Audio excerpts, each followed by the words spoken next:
I just want to talk. Try listening. The first bullet goes over your head. The next one goes through it.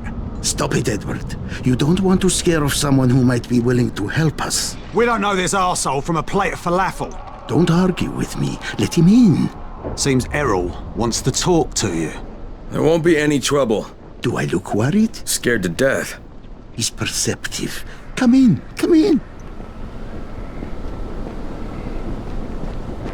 I'm Errol. Kyle Crane. This is my niece, Salia, and her son, Aaron. Do forgive Edward, but he's completely right to be worried. We're being pursued by some very ruthless men. There's something oddly familiar about you. There should be. The campaign spent a lot of money putting my face all over town. Of course, you're Errol Asani, governor of the province. Governor of nothing, but Rise has decided that any political figure is a threat to him. So he's ordered my execution. They nearly killed me once already. That's how I lost my leg. And it seems they haven't given up. A squad of his thugs has tracked me to my last safe house in the slabs. Edward was just there. He says they're searching the area. It's only a matter of time before they show up here. Sounds like you got quite a problem. I would pay you very well to resolve it. You know, people say that a lot to me. Trust me. What I can offer you can't be found anywhere else, at any price. And I'll think about it.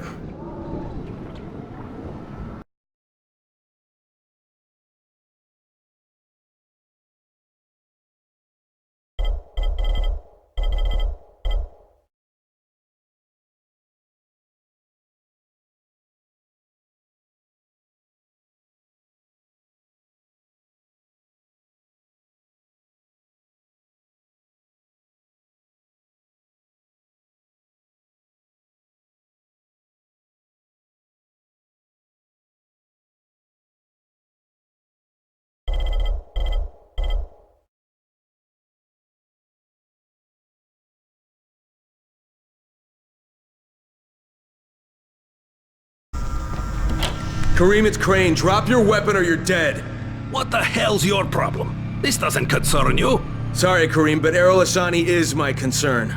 You're working for him? You're a fool. I was his bodyguard, okay? After everything got fucked up and they built the wall, we got overrun. He got bitten on the leg. I took him to Randall, the only doctor I knew in the slums, and we cut it off. Clean. It was the only way. He would have turned if we hadn't done it. But the stubborn bastard never forgave us. So, we parted ways. So why are you trying to track him down now? Early on, the authorities evac'd all the political bigwigs out of the zone. Errol told us there was a chopper on the way to take us out with him. Then he got bitten. And with all the shit that happened after that, we missed the flight. But after you turned on the transmitter, we heard Errol asking for evac. And a couple of days ago, somebody responded. From outside. The old bastard's got a flight out, and I want a seat on it. All right, what about Rice? Does he care about this guy? Not a rat's ass. This was my business. I just want to get out of Haran. Yeah, well, looks like you won't be making that flight, huh? That had already dawned on me. But I'd like to walk out of here. Look, if I see you again, I'm gonna assume the worst. You got it? Fair enough. Good luck, Crane. You're going to need it.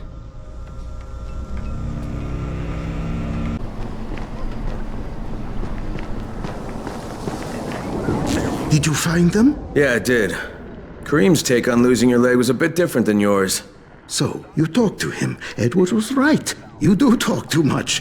You should leave the talking to people like me, and I'll leave the killing to people like you. However, Kareem was my bodyguard.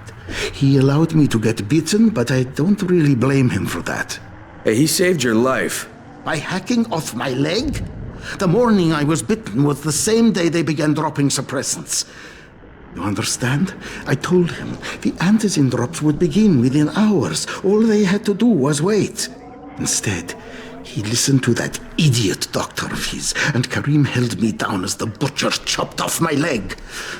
Now he thinks I should fly him out of here. Yeah, well, I told him that's not gonna happen. You should have killed him. How about you leave the killing to people like me, huh? Quite right. I can get you out of here, Crane. Maybe I like it here. More likely you've made your own arrangements. Well, They won't work. You've been bitten. I can see it in your eyes. You'll never get past the NCOR quarantine. Past what? You see, you have no idea what's going on in the real world. Whoever you think you know, they're not political, and that's the only thing that's going to work now. You don't believe me? Then think of it as an ace up your sleeve, a backup plan. In case you haven't noticed, things don't always work out the way they're supposed to in this town. All right, if I'm interested, what happens next? Two things. The first is we need to paint some markers on the rooftop. There's no paint around here, so you'll have to go out and find some. And the second thing is, well, let's just say you'll be leaving here in a better way than when you arrived. Now, go find some paint. There's a construction site nearby. You should look there. I'll tell you the next task when you've completed the first. Trust me, you're going to be very satisfied with the outcome.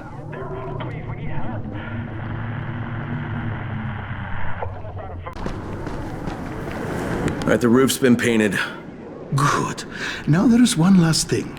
There's a duffel bag in a locker on the second floor. I'd like you to bring it to me. Since you'll probably open it, there's no point trying to hide the fact that there's $24.7 million inside it. 1/3 of it is yours, if you can bring it back. Why doesn't Edward get it? There are too many biters there. I can't risk losing him. We'd be completely defenseless. And this money's yours? Most of the bank's depositors are no longer human. Stealing from them isn't a crime. Or have you never once taken the wallet of a biter that you've beaten to death? Okay, I'll recover the bag, but there's no calling in the evac until I say so. When I bring back the money, I'm taking the radio. That is unacceptable. Yeah, but you'll accept it anyway because you have no choice. You're worse than Kareem. Very well. I accept your terms.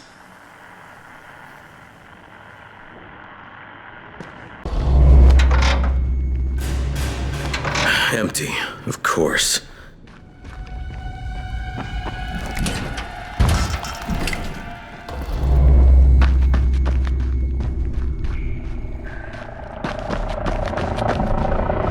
Sorry, Crane. I had no choice. Kareem said I was a fool to trust you. It's not what you think.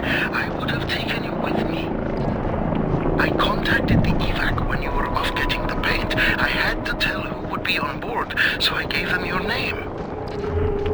Now, I don't know who you are, but they knew, and they said you were a no-go. So I had to send you on that phony money run. There is no money, at least none worth mentioning. I'm sorry, Crane, but I've got to get my family out of here. Go to the rooftop, and you'll find some things you can use. It's not what I promised, but it's the best I can do. Thank you for what you did for us, Crane. Good luck. Hello, Crane. How's your day been? Hey, I thought we had an understanding. I think we have a better understanding now. But if you want to shoot me... Another time, maybe. He did leave you a few goodies. I was going to nick them, but I thought, no, Crane's earned them. Let him have them. Wow, you're almost okay, Kareem. Almost. Until next time. Good luck, Kareem. Exactly.